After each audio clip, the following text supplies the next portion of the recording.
مهمون‌ها سالها منتظر عروسی یک زوج و جشن بزرگشون بودن. قرار بود عروسی پرزرق و برق باشه و چندین و چند روز ادامه پیدا کنه. اما هیچ کدومشون نمیدونستن دوباره همون جمعیت قراره چند روز بعد دور هم جمع شن. ولی این بار نه برای جشن گرفتن، بلکه برای عزاداری.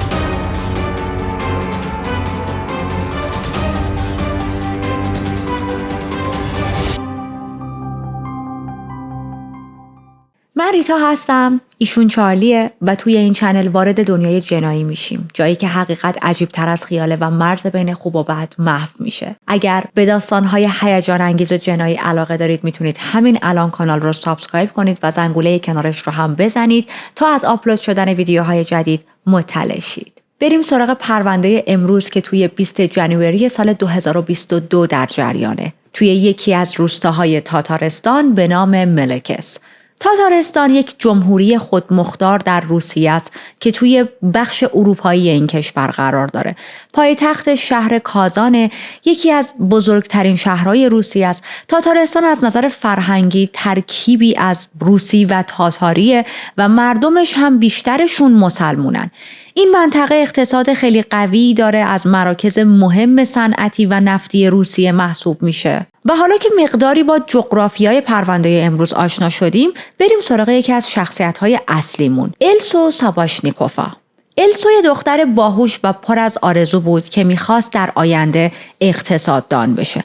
از کلاس 7 شروع به مطالعه حرفه‌ای در این زمینه کرده بود. همیشه تلاش میکرد از اخبار و تحولات دنیای مالی و تولید مطلع باشه. اما توی دوران نوجوانی السا پزشکا تشخیص دادن که اون نارسایی کلیه داره. اون هم نارسایی خیلی شدید و از اون لحظه به بعد زندگیش برای همیشه تغییر میکنه. حالا دیگه بیشتر وقتش رو باید یا توی بیمارستان سپری میکرد و یا توی خونه در حال گذروندن همون دوره‌های بیماری و درمانش و اینجور چیزا. یعنی فقط لوکیشن تغییر کرده بود وگرنه اصل موضوع همون بود. خب طبیعتاً این موضوع، این مریضی توی زندگیش خیلی تأثیر گذاشت، از جمله توی درس خوندنش، توی مدرسه رفتنش و از یه جایی به بعد دیگه اصلا نمیتونه مثل دانش آموزهای نرمالی یک سر کلاس ها حاضر شه. پس مجبور میشه که درسش رو از داخل خونه ادامه بده. اما حتی با وجود این آموزش از راه دور و اینکه مثلا سعی میکرد حالا بیشتر مواقع توی خونه باشه، بیمارستان نباشه که درمانه تو خونه انجام بشه، درس رو هم بخونه، بازم به درسش خیلی داشت لطمه وارد میشد. وضعیت جسمیش باعث شده بود که اصلا نتونه درس رو ادامه بده. یعنی موضوع این نبودش که حالا نمیکشید، بدنش نمیکشید. زمان هر چقدر میگذشت حال السا بدتر هم میشد. به جایی رسید که پزشکا گفتن تو فقط با پیوند کلیه میتونی نجات پیدا کنی، وگرنه روز به روز اوضاع وخیم‌تر میشه تا جایی که شاید دیگه کار به جاهای باریک برسه. و اینجا بود که مادرش به دادش میرسه. بدون لحظه‌ای تردید یکی از کلیه‌هاش رو میده به دخترش السا. من فکر کنم دارم اسمشو اشتباه میگم. السا نه، السو، ببخشید. توی این دوران سختی که السو داشت سپری میکرد، به هر حال از نظر فیزیکی خیلی تحت فشار بود، روحیش خیلی تضعیف شده بود. واقعا عشق و حمایتی که از خانواده‌اش دریافت میکرد سرپا نگهش داشته بود و دایره دوستایی که داشت، از جمله شخصی که عشق زندگیش بود به اسم تیمور. السو و تیمور از دوران مدرسه با هم آشنا شده بودن. تیمور 4 سال از السو بزرگتر بود، اما از همون اول بینشون یه رابطه خیلی خاصی شکل گرفت. اینکه دقیقاً از کی از اون مرحله دوستی ساده عبور کردن و وارد یک رابطه عاطفی عاشقانه شدن معلوم نیست، اما اطرافیانشون میگفتن که این 2 نفر از سالها قبل به هم علاقه داشتن. به هر حال ما هم داریم از یک روستای کوچیکی صحبت میکنیم که آدم‌ها معمولاً همه هم رو میشناسن، از هم باخبرن و خب خیلی دور از عقل نیست که از بچگی این 2 نفر همو میدیدن و حالا به مرور زمان هر چقدر سنشون بیشتر شده تو مدرسه یکسان هم بودن و به هم علاقه پیدا کردن. السو خیلی دختر آروم و منطقی بود، برخلاف خیلی از بچه‌های همسن و سال خودش که مثلا ممکنه توی دوران نوجوانی تصمیم‌های عجولانه بگیرن یا رفتار پرخطر نشون بدن. السو خیلی خیلی همیشه آهسته و با درایت، با تفکر قدم برمی داشت و هر چیزی رو بررسی می کرد. از اینایی نبود که سبکسرانه واسه خودش بره یه تصمیمی بگیره و حالا بخواد عملیش کنه و بعد ببینه عواقب اون تصمیم چیه. تیمور هم پسر خیلی با اخلاقی بود. اصلا کسی ندیده بود هرز بپره، کسی ندیده بود به جز السو با زن دیگه‌ای، با دختر دیگه‌ای در ارتباط باشه. یک کتابخونه اون روستاشون داشت که اون کتابدار همیشه این دو نفر رو با هم میدید. خیلی وقتا مثلا حالا تیمور رو تنها میدید و میگه که من همیشه این دو نفر رو با هم میدیدم. هیچ وقت نشده بود ببینم مثلا تیمور حتی خیلی یواشکی در حال صحبت یا میدونید مثلا فلرت با یه زن دیگه است. خانواده هاشون هم هیچ مخالفتی با ارتباط این دو نفر با همدیگه نداشتن. دورادور هم رو میشناختن. خانواده هر دوشون خانواده های خیلی محترمی بودن. مادر و پدرهای موفقی بودن و آینده روشنی برای دختر و پسرشون در کنار هم تصور میکردن. یه مقدار از تیمور بیشتر براتون بگم. گفتیم تیمور پسر خیلی خوبی بود. یکی از چیزای خوبش رو که بخوام بگم، حالا اگر خیلی کلی نخوایم بگیم و وارد جزئیات خصوصیات اخلاقیش بشیم، پسر مسئولیت پذیری بود. از بچگی کنار پدرش توی ساخت و ساز کار کرده بود. توی مدرسه نمره‌های خوبی بود. توی یه گروه رقص فعالیت می‌کرد و حتی تا سال آخر دبیرستان توی همون گروه رقص هنری محلی شرکت داشت. به جز اینا توی یه مزرعه هم کار میکرد و به نظر میرسید که جوون ایدئالیه برای یه زندگی موفق. اما تیمور هم همیشه زندگیش توی آرامش نبود.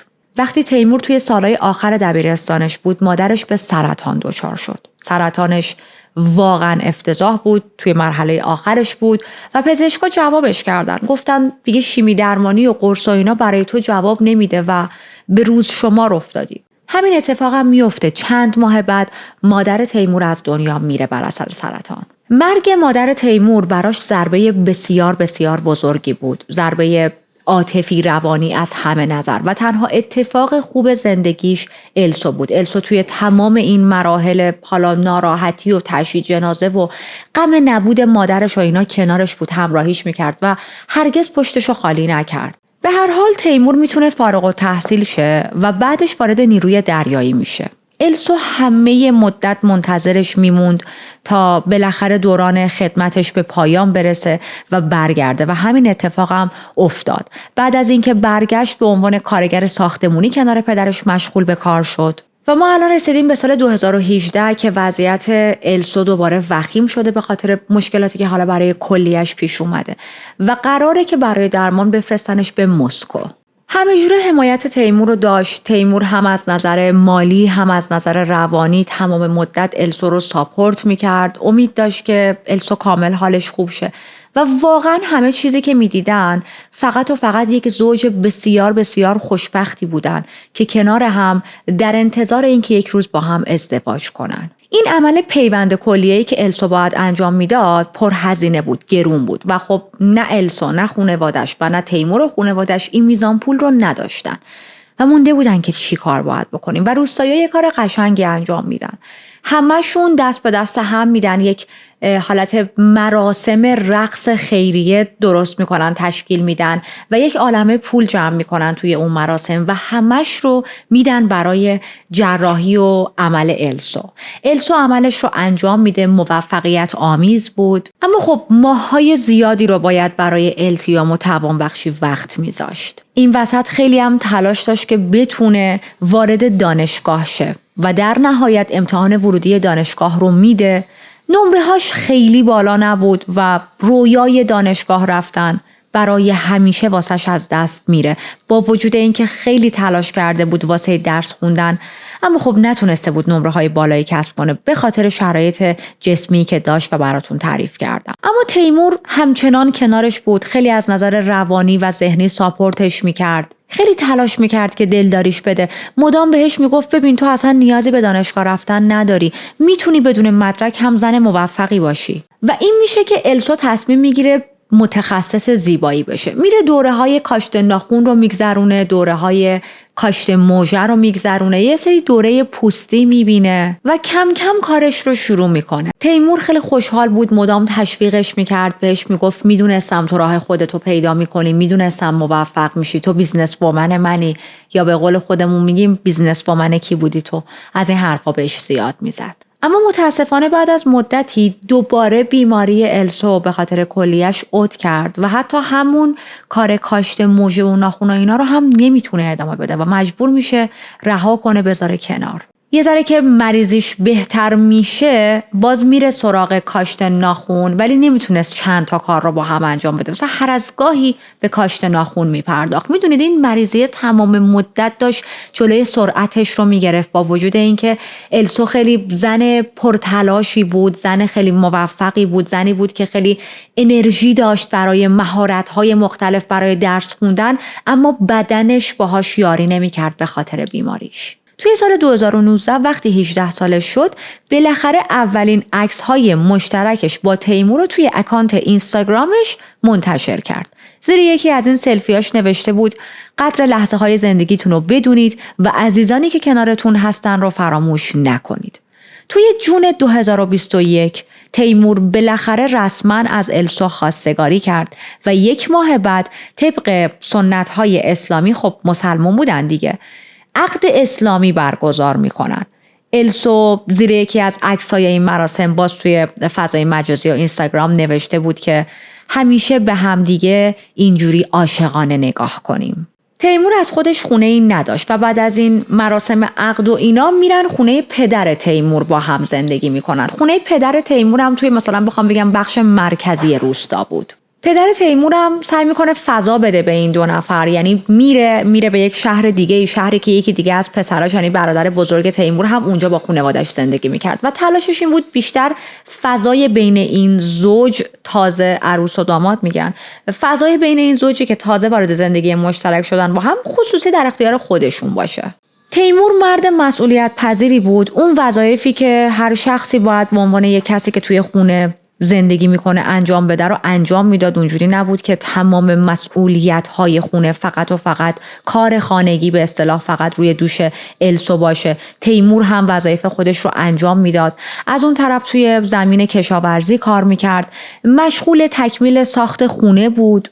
میتونه ماشینش رو یه پله ارتقا بده، یه ماشین بهتر بگیره. سیگار نمیکشید، مشروب نمیخورد، هیچ وقت از کارش غیبت نمی‌کرد. اونجوری نبود که مثلا کارش رو بپیچونه، حالا مگر اینکه واقعا مریضی بشه، حالش بد شه، موارد خیلی استثنا. همسایه‌ها هم هیچ وقت هیچ درگیری یا مشاجره‌ای بین این زوج نشده بودن، با اینکه خب خیلی طبیعیه 2 نفری که زندگیشون رو تازه با هم آغاز میکنن ممکنه تازه اختلاف نظرهاشون شروع شه و درگیری‌ها بینشون آغاز شه. صبح می‌دیدن که تیمور از خونه میزنه بیرون، میره سر کار، عصر برمیگرده و هیچ وقت هم صدای دعوا یا درگیری از توی خونه این زوج شنیده نمیشد. سرشون به کار خودشون بود، یک زندگی خیلی معمولی رو داشتن میگذروندن. السو هم تا جایی که شرایط سلامت و فیزیکش اجازه میداد سعی میکرد یه سری از امورات خونه رو انجام بده و در کنارش اون کار ناخن رو هم بکنه. البته که اندازه تیمور نمیتونست انرژی بذاره برای هر کاری و یا وقت سپری کنه. خب هنوز درگیر مریضیش بود. اما همیشه یک ناراحتی داشت بابت این مریضیش. مثلا یه بار به تیمور گفته بود چرا اومدی و یه زن مریضی رو توی زندگیت انتخاب کردی؟ تو میتونستی بری سراغ هر زن دیگه‌ای، هر زنی که سالمه و بیماری نداره. تیمور هم در جوابش گفته بود که مهم نیست، ما با همدیگه از پس این مریضی برمیایم و بالاخره یه روزی شکستش میدیم.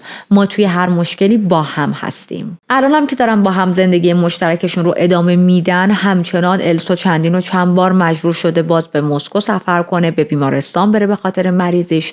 هی تو رفت و آمدن و خب تو تمام این مراحل همچنان تیمور همراهشه. زندگیشون آروم، با عشق و با ثبات بود و از نظر بقیه هم همین بود. هیچ کس اختلاف نظر آنچنانی حالا حداقل توی روزهای اول بین این زوج ندیده بود و نشنیده بود. رفتار خود تیمور با بقیه هم خیلی خوب بود. با همسایه ها دوستانه رفتار میکرد. با بچه ها رفتارش خیلی خوب بود. مثلا یه دوره‌ای که برف اومده بود، برف خیلی سنگینی اومده بود، برف که اکثر مواقع هست توی این لوکیشن، ولی برف خیلی سنگینی اومده بود، با برف‌های حالت سرسره مانند درست کرده بود برای بچه‌های در و همسایه و فامیل که بتونن بیان بازی کنن، لذت ببرن. حالا این در حالیه که خود تیمور سردش بود، خسته بود و میخوام بگم کلاً آدمی بود که خیلی به بقیه هم احترام میذاشت، نه که حالا بگیم فقط با همسر خودش مهربونه و با بقیه بد رفتاره.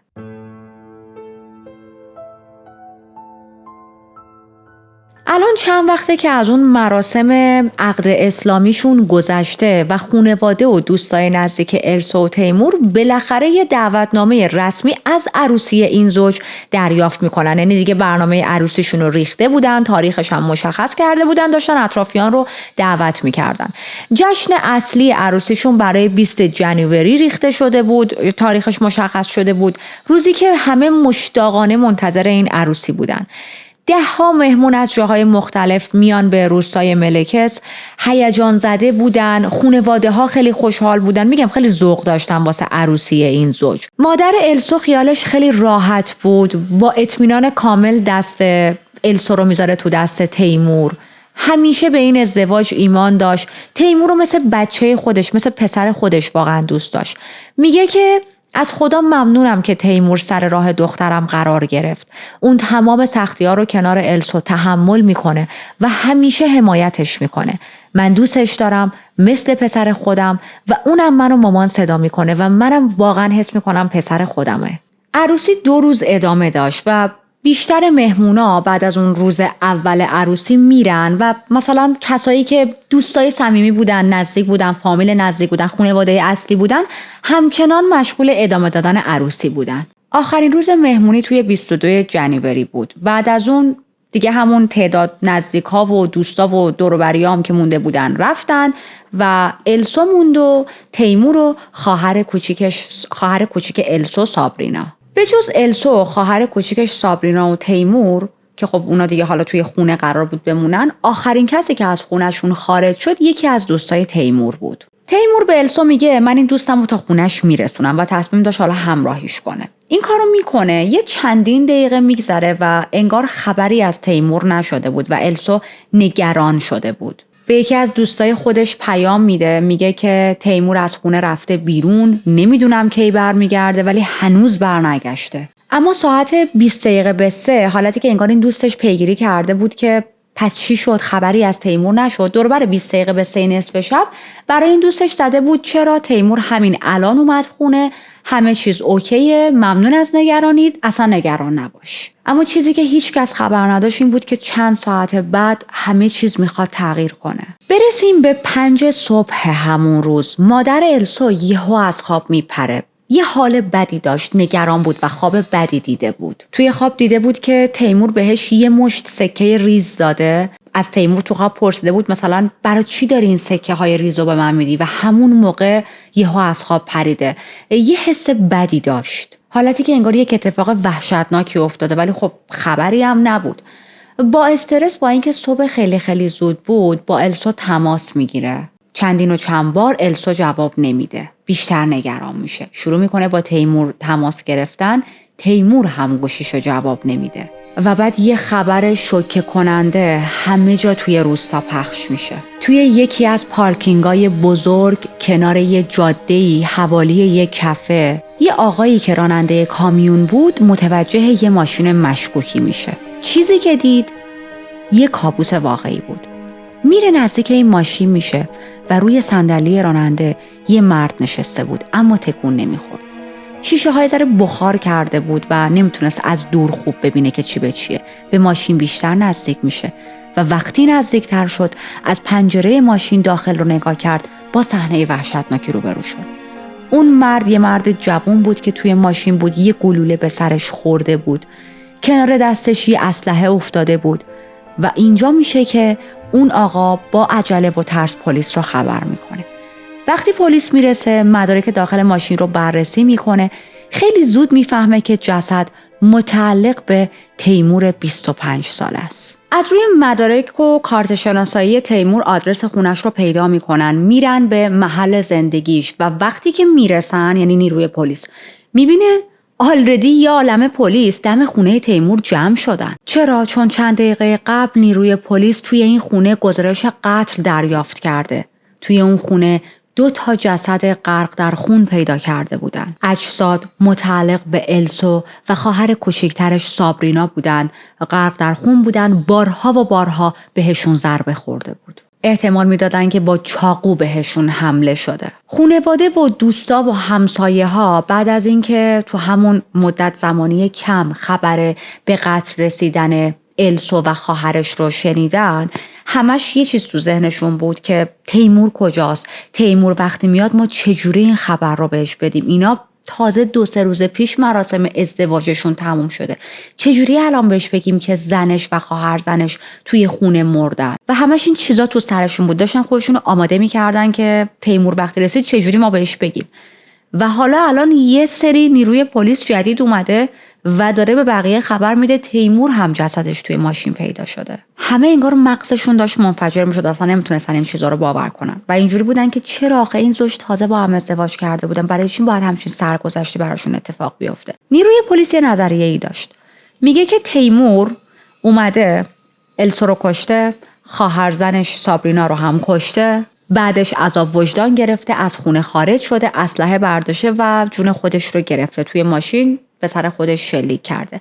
اما مشکل این نظریه اینه که هیچ کدوم از افراد توی روستا نمیتونستن این حرف رو باور کنن. یعنی یه جوری میشه که مردم یه تبدیل میشن به دسته های مختلف، خودشون شروع میکنن تحقیق کردن راجع به این قتل ها و این اتفاق ها. میگن ما نظریه پلیس رو قبول نداریم، پلیس داره چرت میگه، این زوج واقعا با هم خوب بودن و ما مطمئنیم که تیمور خودش هم قربانیه و قاتل این 2 نفر نبوده، تیمور خودش هم به قتل رسیده توسط یکی دیگه. اما خب چند تا مورد مشکوک وجود داشت که باید با هم بررسیش کنیم. اولیش این که سگ خانواده که همیشه به غریبه ها واکنش نشون میداد، اون شب مثل هر شب دیگه کاملا آروم بود. وقتی پلیس با همسایه ها صحبت میکنه، یکی از همسایه ها میگه این سگ وقتی هر غریبه ای از پشت در خونش رو میخواست رد شه، همیشه عادت داشت از دم در واق واق کنه و ما صداشو میشنیدیم، اما اون شب هیچ واکنشی نداشت. پس اگر یک شخص غریبه ای وارد خونه شده و السو و سابرینا رو به قتل رسونده، پس باید سگ خونه واق واق میکرد. مورد 2 این که 2 مرد ناشناس روز قبل از قتل به همسر یکی از همسایه ها نزدیک شده بودن و سراغ تیمور و السو رو گرفته بودن، انگار دنبال خونه این زوج میگشتن. وقتی که همسایه ها میگن شماها کی هستید، میگن که تیمور به یکی از ما طعنه زده، محل رو ترک کرده و الان کارش داریم. اما خب هیچ مدرکی هم ارائه ندادن از اینکه کیان، چیان، از کجا اومدن، هیچ کارت شناسایی نشون ندادن و خیلی ها شک داشتن که اصلا این 2 نفر کیان، یعنی نه قیافه هاشون هم چهره های آشنایی نبود توی اون روستا. خب گفتم محیط کوچیکه دیگه، تقریبا همه هم رو میشناختن. مورد 3 این که یه مردی بین روستایی‌ها دیده شده بود که توی اون چند روز اخیر از مردم درباره شماره تماس تیمور و السو سوال میپرسید. کسی نمیدونست چرا شماره تماس این زوج رو میخواد، ولی خب عجیب بود دیگه. مورد 4 دوربین امنیتی یکی از خونه های همسایه ها نشون نمیداد که تیمور اون شب به تنهایی از خونه خارج شده باشه. فقط خیابون توی فیلم ضبط شده بود، اما چیزی که جلوی در خونه و داخل حیاط اتفاق افتاده بود دیده نمیشد.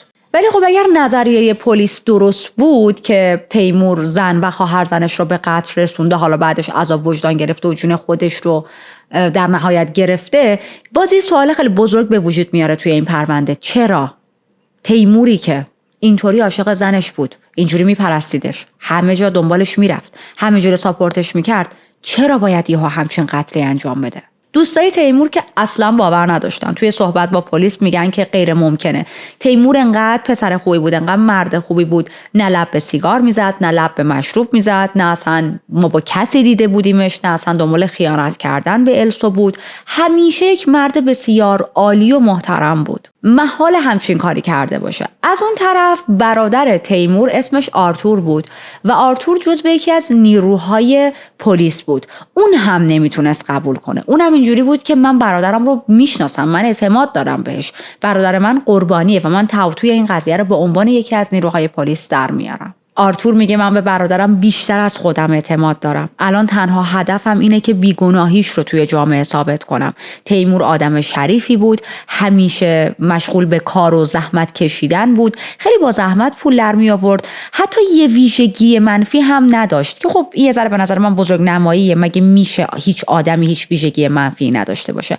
anyway میگه که هیچ وقت نمیتونست به کسی آسیب بزنه، چه برسه به السو که مثل گنج زندگیش ازش مراقبت میکرد. تیمور بارها نصف شب از محل کارش مرخصی میگرفت تا السو رو برای درمان به بیمارستان ببره. بارها ساعت 3-4 صبح با هم میرفتن به شهر دیگه برای درمان السو و اون موقع حتی ازدواج هم نکرده بودن با هم. تیمور به معنای واقعی از السو مراقبت میکرد و براش ارزش زیادی قائل بود. چرا باید الان السو رو به قتل برسونه؟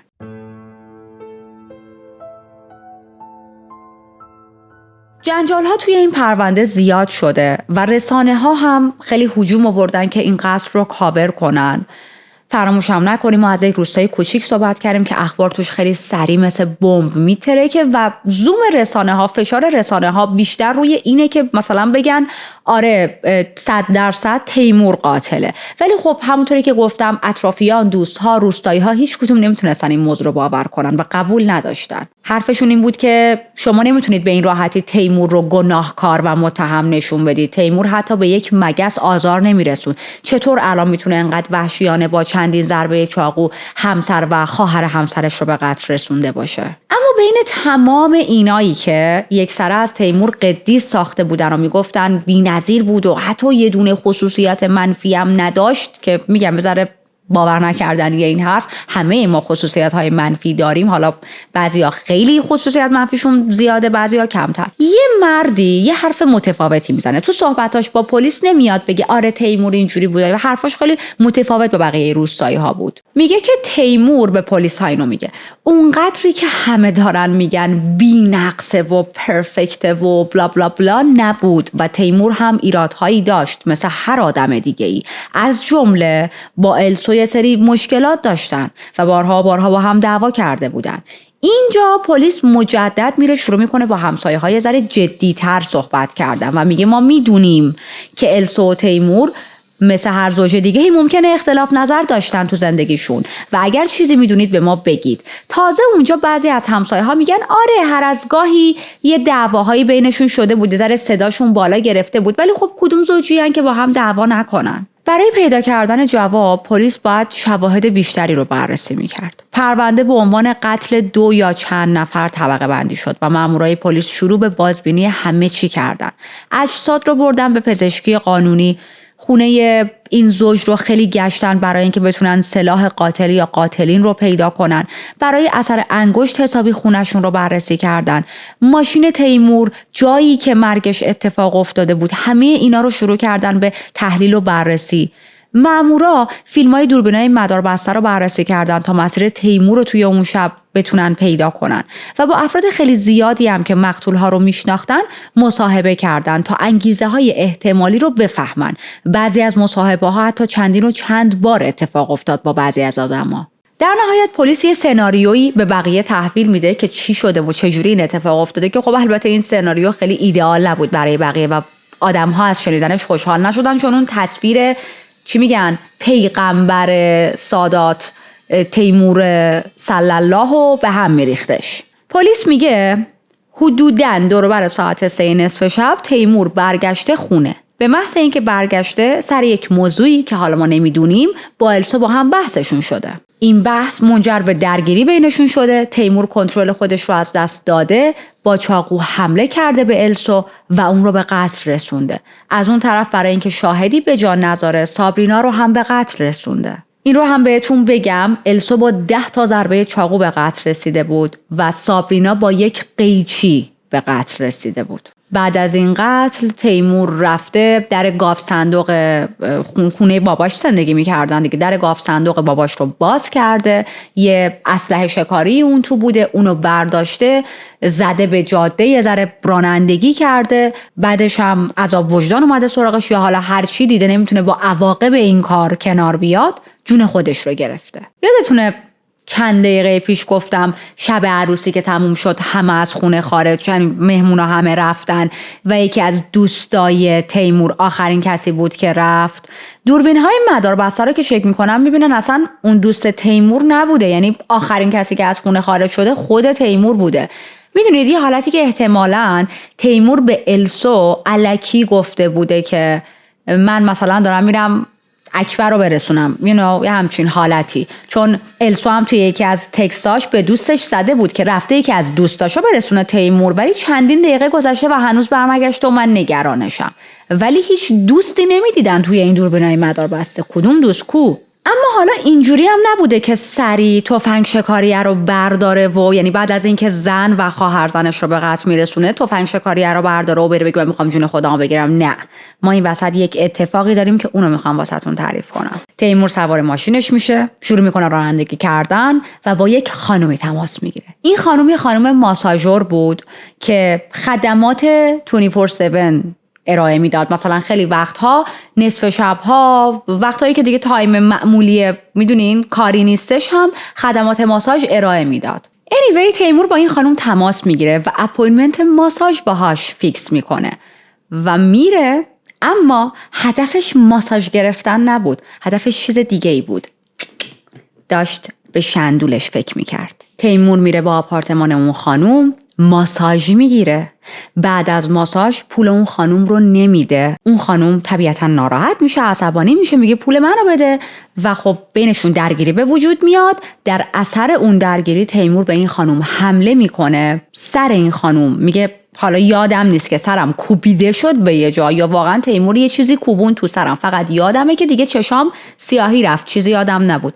و وقتی به هوش اومدم توی همون سالن ماساژ خودم بودم، تیمور نبود و یک درد خیلی زیاد و شدیدی توی اندام جنسیم داشتم و فهمیدم که تیمور نه تنها پول من رو نداده بابت خدمات ماساژی که دریافت کرده بود، نه تنها به من حمله کرده، بلکه من تجاوز هم کرده وقتی بیهوش بودم. بلا فاصله این خانم رفته بوده اداره پلیس، گزارشش رو ثبت کرده بوده و حالا از این ورم نیروهای پلیس دیگه کم کم داشتن متوجه می شدن که یه سری صحنه قتل وجود داره، هم توی ماشین تیمور و هم توی خونه‌شون. از اون طرف تیمور چیکار میکنه؟ وقتی که این خانم رو ترک میکنه شروع میکنه رانندگی کردن.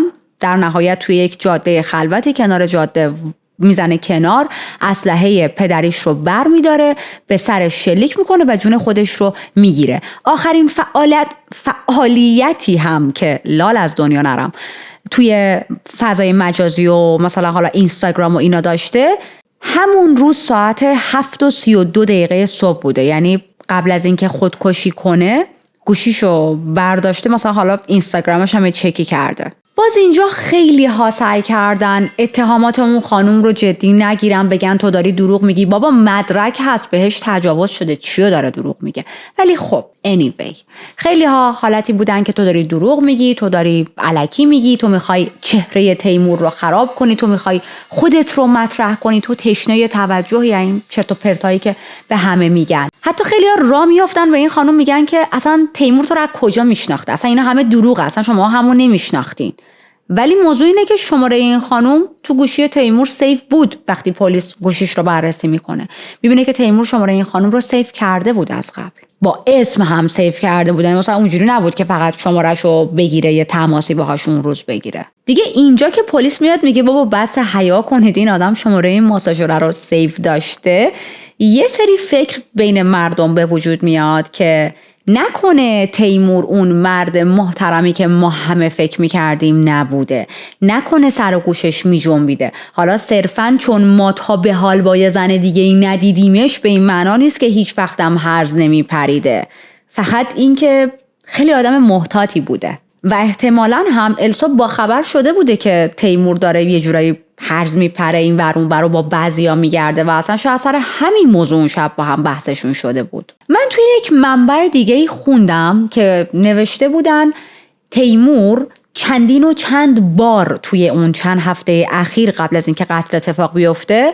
از این خانم ماساژور ماساژ دریافت کرده بود. ولی نمیدونم چقدر این حرف درسته، واقعا نمیدونم، در حد شایعه است، فقط اینو نوشتن که مثلا حالا خیلی اخبارشون خونده بشه یا اینکه واقعیت داره. به هر حال بیان کردم، ولی فکتی نیست که توی مدارک و نوشته های خود پلیس خونده باشم. مردم خیلی سعی می‌کردن بفهمن که چی شده، آخه چه بحثی، چه مشکلی بین این دو نفر بوده که اینجوری با هم دعواشون شده و باعث شده که تیمور این مدلی زن و خواهر زنش رو به قتل برسونه. اما میدونستن هر چیزی که بوده دیگه داشتن به این باور میرسیدن که تیمور یک لحظه کنترل خودش رو از دست داده و همچین جنایتی مرتکب شده. یه سری احتمال‌های دیگه مطرح میشه این وسط. مثلا میگن که شاید تیمور از یه سری مشکلات روحی روانی رنج میبرده و حالا فقط چون کسی خبر نداشته دلیل بر این نیست که اون آدم این مشکلات و حالا منتال دیسوردر یا هر چیز دیگه ای رو داشته باشه. یا مثلا شاید تحت تاثیر یک مواد مخدر یا حتی اصلا درانک بوده، خیلی زیاد از حد مشروب خورده بوده و پلیس باید این موضوعات رو هم بررسی میکرد. برای همین پلیس دوباره برمیگرده به کرایم سین، به خونه‌ای که تیمور داخلش زندگی میکرد و یه سری دارو پیدا میکنن. این داروهای خود تیمور نبودن، داروهای مادرش بودن. اون زمانی که درگیر سرطان بود این داروها رو پزشک براش تجویز کرده بود، اما تیمور هنوز این داروها رو نگه داشته بود و بله این داروها اگر مثلا چند تاش با هم خورده میشد میتونست اثرات عین مثلا مواد مخدر رو داشته باشه روی یک نفر. برای همین که دیگه 100% مطمئن شن که آیا این آدم های بوده، درانک بوده، چی بوده، جسدش رو مورد آزمایش و بررسی قرار میدن. اما وقتی جواب از پزشکی قانونی میاد میگن که نه، هیچ ماده مخدری توی بدن این آدم پیدا نمی‌شد، یعنی پس قرصی مصرف نکرده بوده. به علاوه اینکه مست بوده، مشروب خورده، یعنی الکل توی بدنش بوده، اما اونقدر میزان این الکل زیاد نبوده که مثلا بگیم تیمور هوشیاریشو از دست داده بود، اصلا نمیفهمید داره چیکار میکنه. شاید اصلا این مقدار الکل از همون حالت مراسم عروسی که خورده بودن باقی مونده بوده تو بدنش. الان چند روزه که از این فاجعه گذشته و پدر تیمور تصمیم میگیره با رسانه‌ها صحبت کنه. میگه که این حرف پدر تیمور خیلی عجیبه. میگه من از منابع خودم نتایج کالبد شکافی رو به دست آوردم و این نتایج به من داره نشون میده که پسرم بیگناهه. و چی کار حسنی تو؟ کلانتر شهری، پلیسی، کاراگاهی، چی؟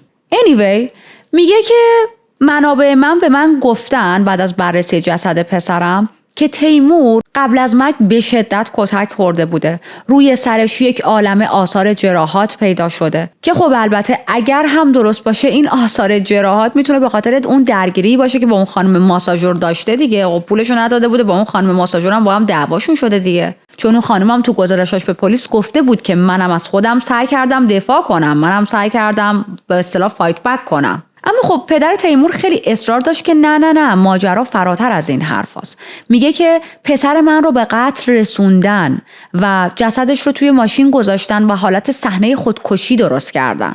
از اون طرف شایعه ها توی شهر شروع میکنه به پخش شدن توی فضای مجازی. خیلی از دوستای تیمور شروع میکنن پست گذاشتن راجع به این که آره پلیس برگشته گفته یه سری اثر انگشت رو فرمون ماشین تیمور پیدا شده که متعلق به خود تیمور نبوده، در حالی که پلیس این حرفا رو نزده بود.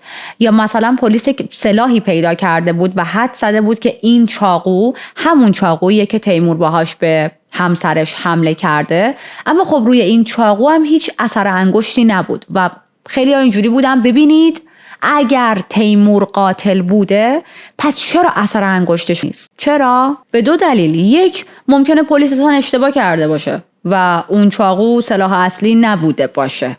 دو، ممکنه خیلی راحت قاتل چاقو رو تمیز کرده باشه و اثر انگشتش رو از بین برده باشه.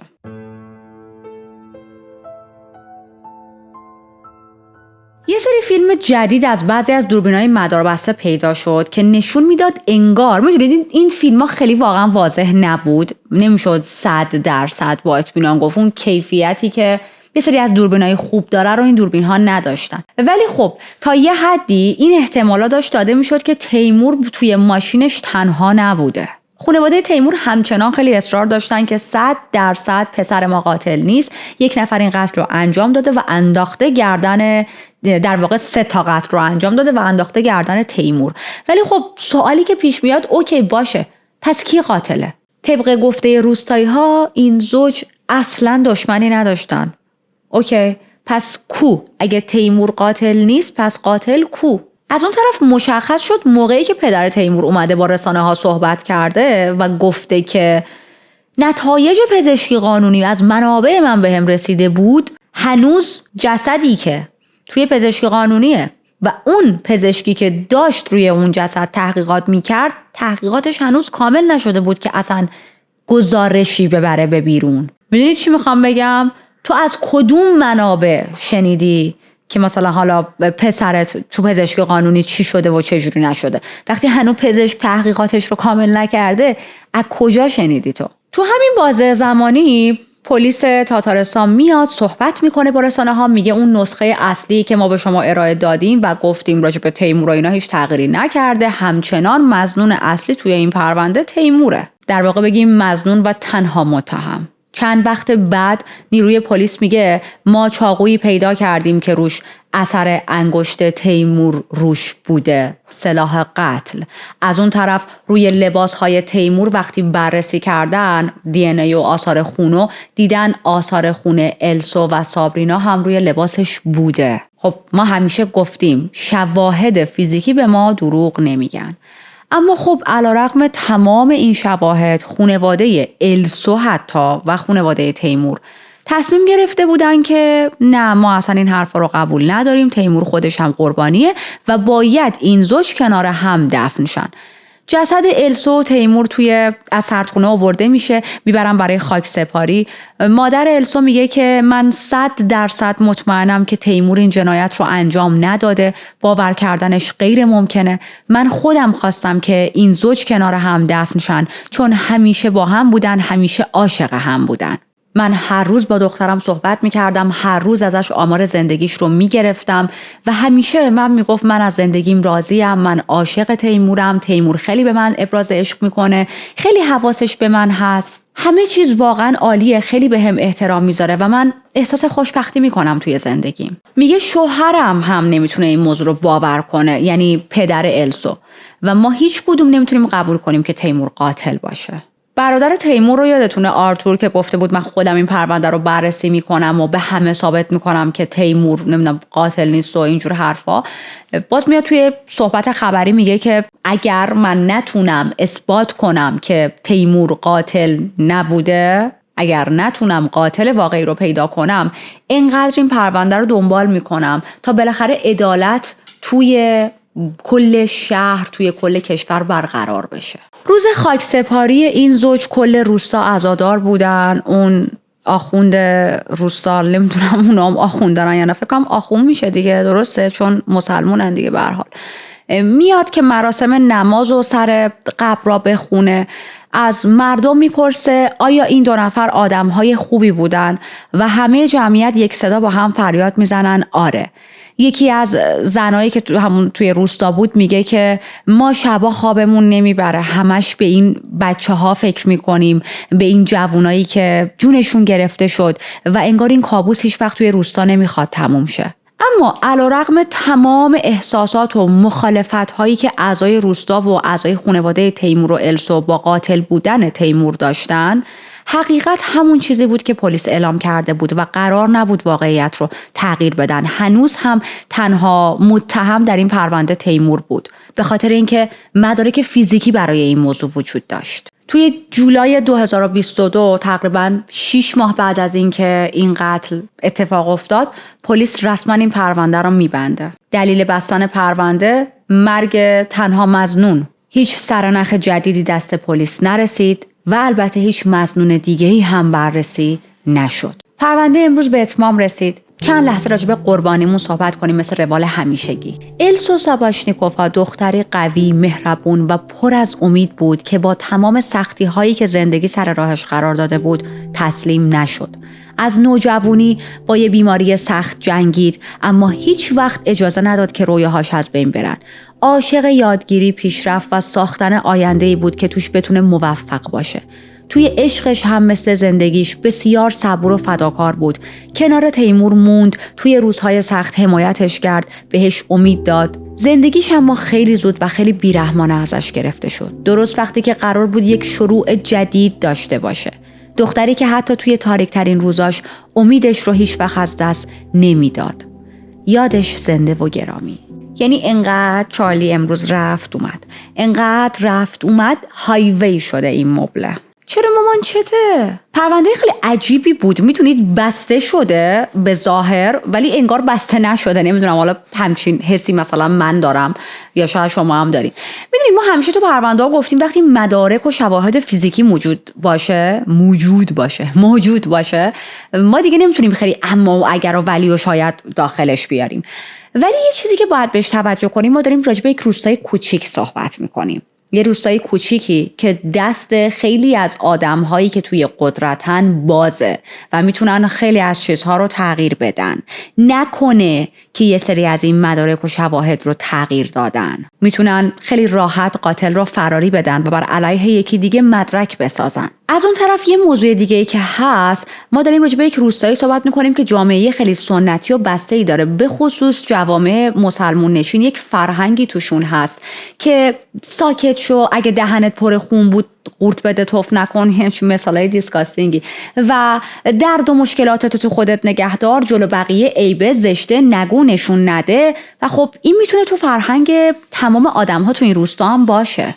خیلی اصرار دارن که بگن زندگی ما عالیه و وقتی شما از بیرون، البته این فرهنگ همه جا هستا ولی خب توی مناطق سنتی خیلی پررنگ تره، اصرار دارن که بگن ما زندگیمون خیلی عالیه و وقتی هم از بیرون نگاه میکنید واقعا یک هپی فامیلی رو میبینید، در صورتی که وقتی به جزئیات زندگیشون دقت کنید، داخلشون باشید، میبینید نه، اینها هم مثل خیلی از آدم‌های دیگه کلی مشکل دارن تو زندگیشون. برای همین من روی نظر روستایی‌ها که انقدر اصرار داشتن، بسیار این زوج خوشبخت بودن، هیچ مشکلی با هم نداشتن، همه چیز عالی بود، پیغمبر بودن و اینا.